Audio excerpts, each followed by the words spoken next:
Good evening friends, एक बार फिर से हमारे इस नए चैनल सनातन शिक्षा संस्थान में आपका स्वागत है।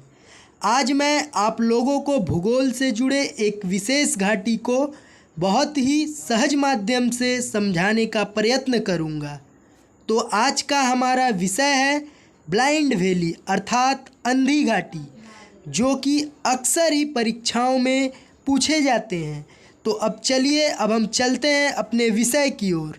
दोस्तों, जो नदी चूना प्रदेशों से होकर गुजरती है या बहती है, जो नदी चूना प्रदेशों से होकर बहती है, उसके मार्ग में या उसके रास्ते में यदि कोई बाधाएं जैसे डीप फॉल्ट या विलय छिद्र या सिंक होल आ जाती है, तो नदी का तल इनके बीच से होकर गुजरता है। कहने का तात्पर्य यह है कि जब चुना प्रदेशों में नदी बहती है तो उसके मार्ग में यदि कोई रुकावट जैसे डीप फॉल्ट या सिंक होल आ जाता है तो नदी उसे पार करके बहती है, उसके बीच से होकर गुजरती है। तो उनके बीच से होकर गुजरने से भूभाग में प्रवेश करती है, जिसके कारण नदी सूख जाती है और इसे ही मित्रों अंधी घाटी या शुष्क घाटी कहते हैं। जिन बाधाओं से नदी भूतल में मिलती है उसे सिंकिंग क्रैक अर्थात संकरी विलयन भी कहते हैं।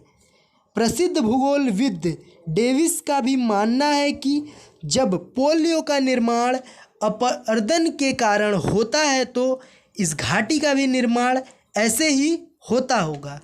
अंधी घाटी में नदी का जल एकाएक भूतल में समाहित हो जाती है। कहने का तात्पर्य है कि जब नदी घाटी में एकाएक भूतल में जो जल होता है वह मिल जाता है एवं प्रवाह के एक भी चिन्ह दृष्टिगोचर नहीं होते हैं, अर्थात दिखाई नहीं देते हैं। यहाँ तक कि नदी किस दिशा में प्रवाहित हो रही है या बह रही है यह भी बताना कठिन हो जाता है। दोस्तों, मुझे आशा है कि आपको यह टॉपिक अवश्य ही समझ आया होगा। यदि आपको हमारा यह वीडियो पसंद आए तो आप इसे अवश्य ही लाइक, शेयर और अपने मूल्यवान विचारों को कमेंट बॉक्स में अवश्य ही रखें और ऐसे ही वीडियो पाने के लिए हमारे चैनल को अवश्य ही सब्सक्राइब करें।